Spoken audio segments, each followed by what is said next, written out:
பங்காளி சண்டையில 18 பேர் வாழ்க்கையை பறி கொடுத்துட்டான். செந்தில் பாலாஜி செட்டில் ஆயிட்டாரு, தங்கத்தமிழ் செல்வன் செட்டில் ஆயிட்டாரு. 18 பேர்ல 16 பேர் காணாம போயிட்டாங்க. ஆர்கே நகர்ல வெற்றி பெற்ற போது தினகரன் சொன்னது என்ன, ஆர்கே நகர் பிரச்சாரத்தின் போது தினகரன் சொன்னது என்ன, பாஜகவோடு கூட்டணி சேர மாட்டேன்னு சொன்னார். எல்லா அரசியல்வாதியும் வழக்கமா சொல்றதான நிரந்தர நண்பனும் இல்லை, நிரந்தர எதிரியும் இல்லை. தொண்டர்கள் ஒன்றிணைந்துருவாங்க அப்படின்னு புரிஞ்சுக்க முடியுது. ஓபிஎஸ் அவர்கள் எந்த பதிலும் சொல்ல மாட்டேங்கிறாரு. தாமதப்படுத்திக்கிட்டே இருக்கிறதுனால கூட்டணி வருத்தம் இதுதான். யாருமே என்ன கேட்க மாட்டேங்கிறீங்களே அப்படின்னு. நான் உட்பட எல்லாரும் இணைந்து இந்த தேர்தலை சந்திச்சா நல்லா இருக்கும் இப்பயே சொன்னீங்க. ஏதேனும் ஒரு வடிவத்தில் எல்லோரும் இணைந்து பயணிக்கிற சூழலை முதல் கட்டமாக உருவாவதுல தப்பில்லை. ஓகே, பட் அந்த எல்லோரும் அப்படிங்கிறதுல சசிகலாவும் உள்ளடங்குறாங்களா? அதிமுகவை அதிகமா தோக்கடிச்சது யாரு? தினகரன். உண்மையோ பொய்யோ, அவரால் சென்ற முறை அதிமுக ஆட்சிக்கு வருவது தடுக்கப்பட்டது என்று அமித்ஷா நம்புகிறார், எடப்பாடி பழனிசாமி நம்புகிறார். நிச்சயமா ஒன்றிணைந்த அதிமுக தனித்து நின்றாலே திமுகவை வீழ்த்துகிற வல்லமை பெற்ற வலிமை பெற்ற ஒரு கட்சி. பாஜக கூட தேவையில்லை, உடனே கொளுத்தி போட்டு என்ன காலி பண்ணாரு. சார், ஒன்றிணைந்த அதிமுக மட்டும் இருந்தா அப்படின்னா, ஆனா இது விஜய் அவர்களுக்கு ஒரு மிகுந்த ஏமாற்றத்தை கொடுத்திருக்கும் அப்படின்னு சொல்லப்படுது. தமிழக வெற்றி கழகத்தினுடைய தலைவர் அப்படி ஒரு கட்சி இருந்ததுல காங்கிரஸ் ஒரு பக்கம் பேரம் பேசிட்டாங்க, தினகரன் ஒரு பக்கம் பேரம் பேசிட்டாங்க, ஓபிஎஸ்க்கு இன்னும் பேரம் படியாம இருக்கு. அப்ப விஜய காமிச்சு பயமுறுத்துற அளவுக்கு விஜய் ஒரு ஏதோ ஒரு வகையில வலிமையா இருக்காருன்னு புரிஞ்சுக்கணும். எல்லோருக்கும் பயன்படுகிறாருன்னு பாருங்களேன்.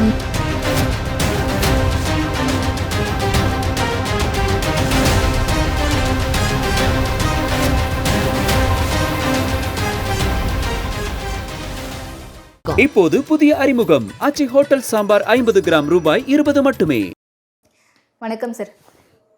காலையில இருந்து ஒரு பரபரப்பான சூழல் போய்கிட்டு இருக்கு தமிழகத்துல. அரசியல் களம் சூடு பிடிக்க தொடங்கி இருக்குன்னு சொல்லலாம். அதிமுகவிலிருந்து ஒன்றிணைணும் அப்படின்ற குரல்கள் பல்வேறு தரப்புல எழுந்திருந்தாலும் கூட இன்னைக்கு அதனுடைய ஒரு பகுதியா டிடிவி தினகரன் அவர்கள் தன்னுடைய கட்சியை தேசிய ஜனநாயக கூட்டணியில போயிட்டு இணைச்சிருக்காரு. எப்படி பார்க்கலாம்? இபிஎஸ் அவர்கள் இந்த சந்திப்பின் நிகழ்வின் போது கிடையாது, எப்படி புரிஞ்சுக்கலாம்? இல்ல, தினகரன் கூட்டணியில் சேர்த்து கொள்ளப்படலாம் என்கிற அந்த எதிர்பார்ப்பு கடந்த 6 மாத காலமாகவே இருந்தது. அதற்கான இறுதி ஒப்புதல் சமீபத்தில் திரு எடப்பாடி பழனிசாமி டெல்லி சென்றிருந்த பொழுதே அமித்ஷா அவர்களோடு பேசப்பட்டிருந்தது. அதன் தொடர்ச்சியாக தினகரனும் டெல்லி சென்றிருந்தார். அவரும் அமித்ஷா அவர்களோடு பேசியிருக்கிறார். அதன் தொடர்ச்சியாக இன்றைக்கு பியூஷ் கோயல் அவர்களை சந்தித்து கூட்டணியில் இணைவதை அதிகாரப்பூர்வமாக தினகரன் அறிவித்திருக்கிறார். எடப்பாடி பழனிசாமி அதை வரவேற்று செய்தி கொடுத்திருக்கிறார். ஆனா தமிழகத்தினுடைய தேசிய ஜனநாயக கூட்டணியின் தலைவர் அப்படின்றவர் எடப்பாடி பழனிசாமி அவர்கள் தானே. அவர் இருந்திருக்கணுமே. ஒரு முக்கியமான கட்சி அமமுக. இங்க இதுக்கு முன்னாடி அவர் ராஜ்யசபா உறுப்பினராக இருந்திருக்காரு, நாடாளுமன்ற உறுப்பினராக இருந்திருக்காரு, எம்எல்ஏவா இருந்திருக்காரு. அப்படின்னும் போது இணையராறு கட்சியை கொண்டு போய் அப்படின்னும் போது அந்த இடத்துல அவர் இல்லை அப்படிங்கிறது தப்பா புரிஞ்சுக்கிட்டீங்கம்மா. கட்சியை கொண்டு போய் இணைக்கல, கூட்டணியில இணைந்திருக்காரு. கூட்டணியில் இணைகிறது தானே கட்சி இணைக்கிறது. கூட்டணியினுடைய தமிழக தலைவர் இபிஎஸ் தானே சார். இன்னைக்கு சட்டமன்றம் நடக்குது. அது போக இப்ப பியூஷ் கோயல் அங்க வந்திருக்காரு. 2 நாள்ல பிரதம அமைச்சரோட நிகழ்ச்சி இருக்கு. அப்ப இன்னும் யாரெல்லாம் கூட்டணி, இப்ப பியூஷ் கோயலோட எந்தெந்த தொகுதியில யாரு அப்படிங்கறதெல்லாம் இருந்திருக்கும். அப்புறம் என்னதான் இருந்தாலும் சண்டை போட்டுக்கிறவங்க முதல் முறை பார்க்கிற போது கொஞ்சம் கூச்சம் இருக்கும். என்னதான் வெளியில தினகரன் நாங்க இதை மறந்துட்டோம் அதை மறந்துட்டோம்னு சொன்னாலும் கூட காலப்போக்குல சரியாயிடும். பங்காளி சண்டை தான் அப்படின்ற. அதான் பங்காளி சண்டை. என்னன்னா இந்த பங்காளி சண்டையில 18 பேர் வாழ்க்கையை பறி கொடுத்துட்டான். செந்தில் பாலாஜி அதான் அவர் நல்லா செட்டில் ஆயிட்டாரு, தங்கத்தமிழ் செல்வன் செட்டில் ஆயிட்டாரு. மிச்சம் ஒரு 18 பேர்ல 16 பேர் காணாம போயிட்டாங்க. ஓகே, ஸோ இப்படிப்பட்ட சூழல்ல தினகரன் அவர்களுடைய செயற்பாடுகளை எடுத்து பார்ப்போமே. முன்னாடி முதல்வர் வேட்பாளராக இபிஎஸ் அவர்கள் இருக்க கூட்டணிக்கு நான் போகவே மாட்டேன் அப்படிங்கிறதுல ஸ்ட்ராங்காக இருந்தார். இடையில திமுகவினுடைய செயற்பாடுகளுக்கு வரவேற்பு தெரிவிச்சிருந்தாரு. விஜய் அவர்களுடைய தாவேகாவுக்கு போக போறாரா அப்படின்ற பட்சத்தில் தாவேகா தலைவர் விஜய் அவர்கள் புதிய கட்சி தொடங்கி இருக்கக்கூடிய விஜய் அவர்களை தலைமையாக ஏற்று கூட்டணிக்கு யாரும் போகக்கூடாதா அப்படின்ற மாதிரி கேள்வி எழுப்பியிருந்தார். ஸோ இது எல்லாமே ஒரு குழப்பத்தில் இருந்துச்சு. அவர் திமுக கூட்டணிக்கு போக போறாரா இல்லை தாவேகோட போக போறாரு. ஆனால் இப்போ எடுத்திருக்கக்கூடிய இந்த முடிவை எப்படி புரிஞ்சுக்கலாம்? அவர் நல்லா பார்கெயின் பண்ண தெரிஞ்சவராக இருந்திருக்கிறார். இப்போ எடப்பாடி பழனிசாமிக்கு சமமா அந்த பார்கெனிங் டாக்டிக்ஸ் தினகரன் கையாண்டு தனக்கு வேண்டியதை பெற்றிருக்கிறார்னு வச்சுக்கலாம். அடுத்து நீங்க இடையில இருந்து தான் ஆரம்பிச்சீங்க. ஆர்கே நகர்ல வெற்றி பெற்ற போது தினகரன் சொன்னது என்ன? ஆர்கே நகர் பிரச்சாரத்தின் போது தினகரன் சொன்னது என்ன? என் உயிர் உள்ளவரை பாஜகவோடு கூட்டணி சேர மாட்டேன்னு சொன்னார். 2018 சேர்ந்த அந்த 2024 பாஜகவோட தானே கூட்டணி சேர்ந்து பயணித்தார். ஒண்ணு. அதனால அரசியல்ல அந்த எல்லா அரசியல்வாதியும் வழக்கமா சொல்றதான நிரந்தர நண்பனும் இல்லை, நிரந்தர எதிரியும் இல்லை என்பதுதான். அடுத்து எடப்பாடி பழனிசாமியை முதலமைச்சர் வேட்பாளராக ஏற்றுக்கொள்ள மாட்டேன் அது இதுங்கிறதெல்லாம் தனக்கு வேண்டிய தொகுதிகளை நிபந்தனைகளை சாதகமாக்கி கொள்வதற்காக சொல்லப்படுகிற வார்த்தைகளாகத்தான் நம்ம பார்க்கணும். எது எப்படி இருந்தாலும் கூட நடந்ததை மறந்து குறைந்தபட்சம் இந்த தேர்தல் எல்லோரும் இணைந்து, தினகரன் மட்டுமல்ல, ஓபிஎஸ் போன்றவர்கள் இன்னும் நீக்கப்பட்ட எல்லோரும் நான் உள்பட இணைந்து பயணிக்க வேண்டும் என்பதுதான் என்னுடைய குறிக்கோள். சென்ற அதனுடைய ஒரு பிள்ளையார் சூழியா இன்னைக்கு டிடிவி அவர்கள் போய் இணைந்திருக்காரு அப்படின்னு எடுத்துக்கிறீங்களா நீங்க? அதை அப்படி புரிஞ்சுக்கலாமா நம்ம? இல்ல, இப்ப நீங்க 2024 நாடாளுமன்ற தேர்தல் முடிந்த உடனேயே அந்த தேர்தல் முடிவுகளை வைத்து உடனடியாக சென்னையில ஒரு பத்திரிகையாளர் சந்திப்பை நடத்தி ஒன்றுபட்ட அதிமுக உருவாக்கப்பட வேண்டும், அப்படி உருவானால் மட்டும்தான் மீண்டும் ஆளுகிற வாய்ப்பை அதிமுக பெறுவது உறுதிப்படுத்தப்படும் என்று கருத்தை சொல்லியிருந்தோம். அதை வலியுறுத்தி பேசினாங்க. அதுல தினகரனோட பயணித்த செங்கோட்டையன் கட்சியிலிருந்து நீக்கப்பட்டார். இருந்தாலும் இன்றைக்கு அந்த ஒருங்கிணைப்பு என்பது ஒரு முதல் படியாக இன்றைக்கு தினகரன் குறைந்தபட்சம் கூட்டணியிலாவது அதிமுக ஆட்சி அமைக்க வேண்டும் என்ற நோக்கத்தோடு இணைந்திருப்பது ஒரு வரவேற்புக்குரியது தானே. ஆனா தொடர்ச்சியா ஒரு எதிர்ப்பு மனநிலையில இபிஎஸ் அவர்களுக்கு செயல்பட்டு வந்த பிறகு அமமுக தொண்டர்களும் சரி, அதிமுக தொண்டர்களும் சரி, களத்துல இனி எப்படி ஒன்னா பயணிக்க முடியும் நினைக்கிறீங்க? சாத்தியமா அது? அதாவது களத்துல திமுகவை வீழ்த்த வேண்டும் என்ற நோக்கம் வருகிற பொழுது தங்களுக்குள் இருந்த சங்கடங்களை மறந்து இணைந்து பணியாற்றுகிற ஒரு சூழ்நிலை இணக்கமாகவே தேர்தல் காலகட்டங்கள்ல அது ஏற்பட்டுரும். மதிமுகல வைகோக்காக எவ்வளவு பேர் தீக்குளிச்சாங்க? தினகரனுக்காக யாராவது தீக்குளிச்சாங்களா என்ன? அப்படிப்பட்ட வைகோவே மீண்டும் திமுகல போய் இணைஞ்சு கூட்டணியில இணைந்து பயணித்தார். தமிழ் மாநில காங்கிரஸ் மூப்பனார் துவக்கப்பட்ட பொழுது காங்கிரஸிலிருந்து பிரிந்து காங்கிரசின் முடிவுக்கு எதிராக செயல்பட்டார். காங்கிரஸை விமர்சித்தார். காங்கிரஸிலிருந்து நீக்கப்பட்டார். தமிழ் மாநில காங்கிரஸ் நல்ல வெற்றி வாய்ப்புகளை எல்லாம் பெற்றார்கள். ஆனால் திரும்ப மூப்பனாரே காங்கிரஸில் சென்று இணைந்தார். அதனால இதெல்லாம் அரசியல்ல சகஜம். அதனால இத தொண்டர்கள் ஒன்றிணைந்துருவாங்க அப்படின்னு புரிஞ்சுக்க முடியுது. ஆனால் ஓபிஎஸ் அவர்கள் எந்த பதிலும் சொல்ல மாட்டேங்கிறாரே. ஓபிஎஸ் அவர்கள் தொடர்ந்து கூட்டணி விவகாரத்துல தாமதப்படுத்திக்கிட்டே இருக்கிறதுனால கூட்டணி விவகாரத்துல நாங்க திமுகவில் இணைஞ்சிட்டோம் அப்படின்ட்டு இன்னைக்கு வைத்திலிங்கம் வருத்தம் இதுதான். யாருமே என்ன கேட்க மாட்டேங்கிறீங்களே அப்படின்னு, அதுதான் அவருடைய வருத்தமும். ஏன் தனித்து விடப்படுறாரா ஓபிஎஸ்? இல்ல, அப்படி இல்லை. அவருக்கும் தனியாக கட்சி துவங்கி என்டிஏவில் கூட்டணியாக இணைந்து கொள்ளலாம் என்கிற வாய்ப்புகள் பலமுறை அவரிடத்துல கொடுக்கப்பட்டது, பேசப்பட்டது, அறிவுறுத்தப்பட்டது. ஆனால் அவர் அதற்கான முயற்சிகளை எடுக்கல. ஒருவேளை தினகரனு கொடுக்கிற சீட்லயே ஓபிஎஸ் சேர்த்து போட்டியிடுகிற சூழ்நிலை வரலாம், அல்லது அவர் மகன்கள்ல அவர் களத்தில் இறக்கி விடலாம். தினகரன் அந்த சின்னத்துல அந்த கட்சி மூலமாக, அல்லது இன்னும் காலம் இருக்கு, பாஜக நினைச்சா 24 மணி நேரத்துல ஒரு கட்சி ஆரம்பிச்சு கொடுத்துடலாம், கூட்டணியில சேரலாம். ஓகே.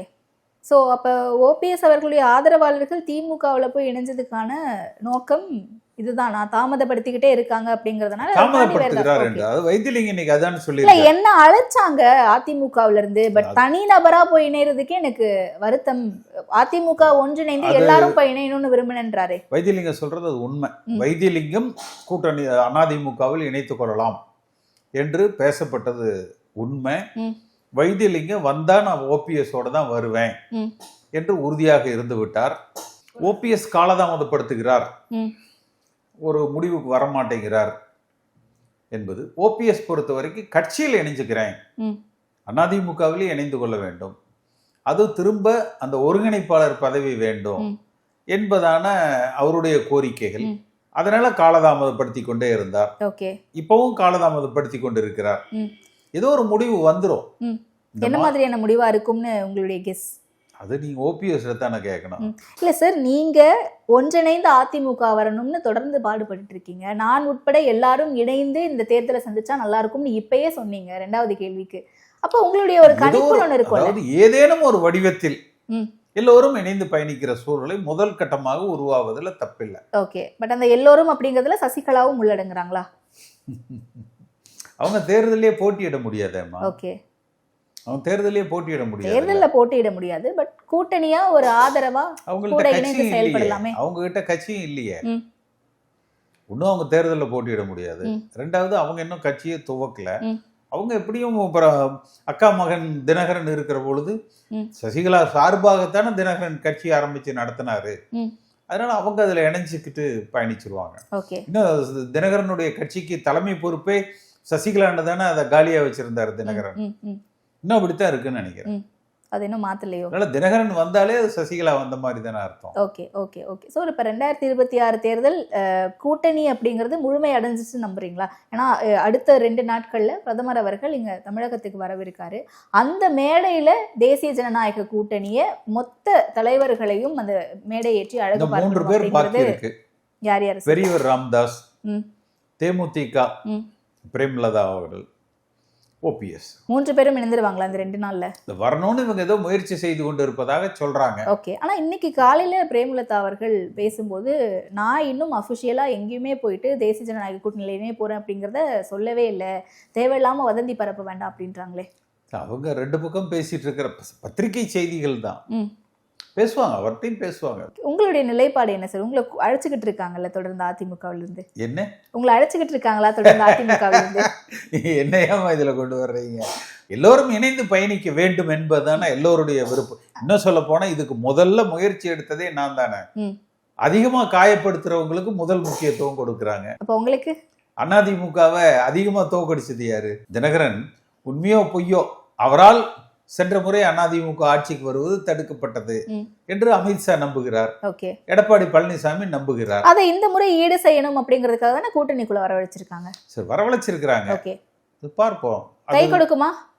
கை கொடுக்குமா? இல்ல, அது அவங்க 2 பேர் எப்படி கை கொடுத்துக்கிறாங்க அப்படிங்கறத பொறுத்து, அதை மக்கள் எப்படி ஏற்றுக்கொள்கிறார்கள்ங்கிறத பொறுத்து நிச்சயமா ஒன்றிணைந்த அதிமுக தனித்து நின்றாலே திமுகவை வீழ்த்துகிற வல்லமை பெற்ற வலிமை பெற்ற ஒரு கட்சி. அந்த பாஜக கூட தேவையில்லை, ஒன்றிணைந்த அதிமுக கொளுத்தி போட்டு என்ன காலி பண்ணாரு சார். ஒன்றிணைந்த அதிமுக மட்டும் இருந்தா அப்படின்னா அப்ப பாஜக கூட தேவையில்லையா? அந்த வலிமை அதிமுக அதிமுக மட்டுமே திமுகவை வீழ்த்துகிற வலிமை பெற்ற கட்சி. ஓகே, திமுகவுக்கு 1-2 கூட்டணி கட்சிகள் இருக்கிறது போல அதிமுகவுக்கு 1-2 கூட்டணி கட்சிகள் இருக்கிற பொழுது அந்த வெற்றி இன்னும் சுலபமாக இருக்கும். Okay okay. ஆனா இது விஜய் அவர்களுக்கு ஒரு மிகுந்த ஏமாற்றத்தை கொடுத்திருக்கும் அப்படின்னு சொல்லப்படுது. விஜய் சொல்றீங்க? தமிழக வெற்றி கழகத்தினுடைய தலைவர் அப்படி ஒரு கட்சி இருந்ததுல. என்ன சார் நீங்க எப்படி சொல்றீங்க? அவரே மறந்துட்டாரு. போன வாரம் முழுக்க வரைக்கும் அவரே மறந்துட்டாருமா. எங்கேயாவது 1 மாசமா விஜய் ஏதாவது பேசி நீங்க பாத்திருக்கீங்களா? ஜனநாயகன் திரைப்பட வழக்கு போய்கிட்டு இருக்கு. ஒரு பக்கம் சிபிஐ விசாரணைக்கு போயிட்டு வந்துருக்காரு. தமிழக வெற்றி கழகத்துல இருந்து தேர்தல் அறிக்கை குழு தயாரிச்சிருக்காங்க. இந்த 2 அரசியலே கிடையாது. ஜனநாயகன் படம் வர்றது ஒரு திரை நட்சத்திரத்தினுடைய ஒரு படம். அது ஒரு நடிகர். சரி, முன்பே விவகாரத்துல கரூர் சம்பவங்கிறது ஒரு குற்றவியல் நடவடிக்கை, ஒரு விசாரணை அமைப்பு. இந்த 2லயும் அரசியல் கிடையாது. தமிழக வெற்றி கழகம் அவர் சார்பா அரசியல் தேர்தல் அறிக்கை குழு அமைச்சு அந்த குழு ஆலோசனை நடத்திட்டு இருக்காங்க. தேர்தல் அறிக்கை தயாரிக்க அப்படின்னு சொல்லி போறோம், ஒரு அறிவிப்பு வந்தது. நடைபயணம் போக போறோம்னு சொல்லிட்டு இருக்காங்க. நடைபயணம் அதாவது மக்கள் சந்திப்பு பயணம் போக போறோம்னு சொல்லிட்டு இருக்காங்க. எப்ப அதற்கான ஆலோசனை தமிழ்நாட்டுல கூட்டம் 2 நடக்குது பேர் சார். இன்னைக்கு நடக்குது சார். 2 பேர் தான் ஒரு கூட்டம் நடக்கும்னு அறிவிப்பாங்க, அப்புறம் அதை தள்ளி போடுவாங்க, அதுக்கப்புறம் தள்ளுறதே அதை அப்படியே மறந்துடுவாங்க. இதை செய்யறது 2 பேர், ஒன்னு ஓபிஎஸ், ரெண்டாவது விஜய். ஓகே சொல்லுவாங்க, ஆனா கட்டாயம் செய்யணும்னு அவசியம் இல்லை. இல்ல ஆனா ஓபிஎஸ் ஓட விஜய் அவர்களை கம்பேர் பண்ணணுமா? இல்ல கூட்டணி, அதாவது கூட்டங்களை அறிவித்து விட்டு அதை தள்ளி போடுறதும் தவிர்த்து விடுவதும் இவர்கள் 2 பேருடைய நடவடிக்கைகள். ஆனா திரு செங்கோட்டையன் அவர்கள் மூலமா ஓபிஎஸ் அவர்கள்கிட்டயும் டிடிவி தினகரன் அவர்கள்கிட்டயும் பேச்சுவார்த்தை நடத்தப்படுறதா சொல்லப்பட்டுச்சு. இவங்க போய் தாவேக்காவில இணைய போறாங்க அப்படின்ற தகவல்களும் வந்து. செங்கோட்டையன் என்கிட்ட பேசினாரு, ஓகே சொன்னாரு. அப்பயே நான் சொன்னேன் அவங்க 2 பேரும் வரமாட்டாங்கன்னே அப்படின்னு. பாஜக இருக்கிற பக்கம் தான் அவங்க இருப்பாங்க, வரமாட்டாங்க. என்ன காரணம்? இதெல்லாம் வந்து நான் யாரையும் கொச்சைப்படுத்த விரும்பல. புரியுது. அவர்கள் பாஜகவோடு, ஏன்னா போன என்டிஏல அவர்களோடு தான் பயணிச்சிருக்கிறாங்க. போன என்டிஏ கூட்டணி இல்லம்மா, நாடாளுமன்ற தேர்தலின் பொழுது தினகரனும் ஓபிஎஸ் எந்த அணியில் இருந்தாங்க? என்டிஏ கூட்டணி. ஆமா, அவர்களுக்கு என்டிஏவோட பாஜகவோடு நல்ல ஒரு தொடர்புல இருக்கிறாங்க. அவர்கள் இன்றைக்கு மத்தியில ஆட்சியில இருக்கிறாங்க, அதை விட்டுட்டு வரமாட்டாங்க. அப்படி வருகிற அளவுக்கு விஜய் வலிமை பெற்றவராக இன்னும் தோற்றம் வரல, அதனால வர்றது கஷ்டம். ஓகே. ஆனா என்டிஏ கூட்டணியில தான் ஆனா எல்லாரும் விஜயை பயன்படுத்தி காங்கிரஸ் ஒரு பக்கம் பேரம் பேசிட்டாங்க, தினகரன் ஒரு பக்கம் பேரம் பேசிட்டாங்க, ஓபிஎஸ்க்கு இன்னும் பேரம் படியாம இருக்கு. அப்ப விஜயை காமிச்சு பயமுறுத்துற அளவுக்கு விஜய் ஏதோ ஒரு வகையில வலிமையா இருக்காருன்னு புரிஞ்சுக்க முடியும். எல்லோருக்கும் பயன்படுறாரு. இல்லாத ஒரு கட்சியை காமிச்சு பேரம் பேசுற அளவுக்கு விஜயை நம்ம குறைச்சு மதிப்பிட முடியாது. எல்லோருக்கும் பயன்படுகிறாருன்னு பாருங்களேன், அந்த அளவுக்கு பலமா இருக்காருன்னு பலமா இருக்காருன்னு அது அவர் தானே பலத்தை நிரூபிக்கிறோம். எல்லோருக்கும் பயன்படுகிறாருன்னு பார்க்கலாம், பாசிட்டிவா நம்ம பார்க்கலாம். ஓகே. ஆனா இப்ப ஓபிஎஸ்ஓ டிடிவியோ பாஜக கூட்டணியில தான் போவாங்க, ஏன்னா ஆல்ரெடி அங்க இருந்திருக்காங்க, தெரிஞ்ச விஷயம் தானே சொல்றீங்க. ஏன் வெளியே வரணும் அந்த இடத்தை விட்டு? அந்த இடத்துல என்ன டாக்ஸ் இருக்கு? தினகரன் ஒரு இன்டர்வியூ எடுத்து நீங்க ஏன் இப்ப வெளியே இன்னைக்கு போய் சேர்றீங்களா, ஏன் வெளியே வந்தீங்கன்னு கேளுங்க. என்ன அரசியல்ல அவர்களது பேர வலிமையை உயர்த்தி கொள்வதற்கு, சில மனமாச்சரியங்களை பேசி தீர்த்து கொள்வதற்கு இது போன்ற நெளிவு சுழிவுகளை அவர்கள் பயன்படுத்துகிறார்கள் என்று எடுத்துக்கலாம். ஓகே. அண்ட் இன்னொரு விஷயம், ஏற்கனவே அதிமுக பாஜக கூட்டணி அறிவிச்ச நாள்ல இருந்து சொல்லப்படுது, தேசிய ஜனநாயக கூட்டணியில் இருக்கக்கூடிய ஓபிஎஸ் டிடிவி தினகரன் அவர்கள் பாஜகவோட தான் எந்த சீட் டிமாண்ட் இருந்தாலுமே அந்த தொகுதிகள் பங்கீடு குறித்து பேசுவதற்கான வாய்ப்புகள் இருக்கு. அதிமுகவோட டைரக்டா வரமாட்டாங்க, பாஜக தான் டீல் பண்ணுவாங்கன்னு. இப்ப அப்படிதான் தொடரும்னு நினைக்கிறீங்க? என்டிஏ கூட்டணி தானே, அகில இந்திய அளவுல அது என்டிஏ கூட்டணி தான். இங்க தமிழக தலைவர் இபிஎஸ் தானே, முதலமைச்சர் வேட்பாளர் எடப்பாடி பழனிசாமி தான். தமிழக தலைவர் முதலமைச்சர் வேட்பாளர் எடப்பாடி பழனிசாமி தான். இன்னைக்கு வரைக்கும் பேரை கூட சொல்லிக்க மாட்டாங்களே சார் 2 பேரும்? இன்னைக்கு வரைக்கும் பேரை கூட சொல்லிக்க மாட்டாங்களே? எல்லாமே இப்ப கல்யாணம் புதுசுல பாத்தீங்கன்னா பேசவே மாட்டாங்க, அதுக்கப்புறம் ஒருத்தருக்கு ஒருத்தர் அடிச்சுக்கிறது இல்லையா, சிரிச்சுக்கிறது இல்லையா, இதெல்லாம் இன்னைக்கு இன்றுதானே துவக்கம். காலம் போக போக அதெல்லாம் இப்ப காயங்கள் மறைஞ்சிரும். ஓகே. அப்ப அங்காளி இன்னொருத்தர் பெரிய துரோகம் பண்ணான்னா அதுக்கு இவங்க எவ்வளவு பரவாயில்லன்னு தோணும்.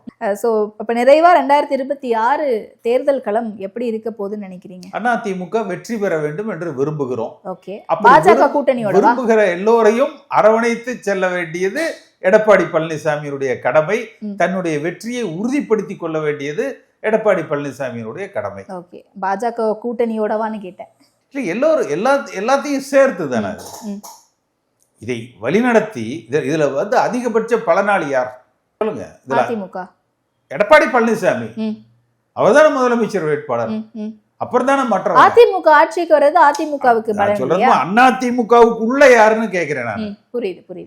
அதிமுகவுக்குள்ள யாரு? அவர் தானே. அப்ப அவர் எல்லோரையும் அரவணைத்து செல்ல வேண்டும் என்பது அதிமுக தொண்டர்களின் விருப்பமாக இருக்கு. அதை செய்வதற்கான முதல் படியை இன்றைக்கு அவர் எடுத்து வைத்திருக்கிறார், நகர்த்தி இருக்கிறார். அது வரவேற்கத்தக்கது. எவ்வளவு நாள்ல எவ்வளவு நேரத்துல என்ன வேணா எப்படி வேணா மாறலாம் அப்படிங்கிறதுக்கு இன்னைக்கு டிடிவி தினகரன் அவர்கள் இணைஞ்சிருக்கிறத ஒரு விஷயமா பார்க்கிறேன். இப்போ ஓபிஎஸ் அவர்களுமே பாஜக கூட்டணியில தான் வந்து சேருவாரு அப்படிங்கறதுல என்ன கேரண்டி? வைத்திலிங்கம் போய் திமுகவுல அவர் அதிமுகவில் சேர வேண்டும் என்பது அவருடைய முதல் விருப்பம். அப்படி இல்லைன்னா என்டிஏ கூட்டணியில எப்படி எந்த வடிவத்தில் ஏதேனும் ஒரு வடிவத்தில் இணைந்து அவர் பயணிப்பார். ஓகே. இதுக்கு இடையில அண்ணாமலை அவர்கள் தான் இவங்க 2 பேரும் இணையறதுக்கான காரணமா இருந்திருக்காரு. அவர் தான் தூது விடப்பட்டிருக்காரு அமித்ஷா அவர்களால் அப்படின்ற பேச்சுக்கள்லாம் இருந்துச்சுல சார், அது உண்மைதானா? அவங்க கட்சிக்குள்ள என்ன எல்லாரும் அவர்களது பங்குகளை ஆற்றி இருக்கலாம். ஏன்னா அண்ணாமலை அவர்களோடு நல்ல நட்புறவுல இருந்தாரு.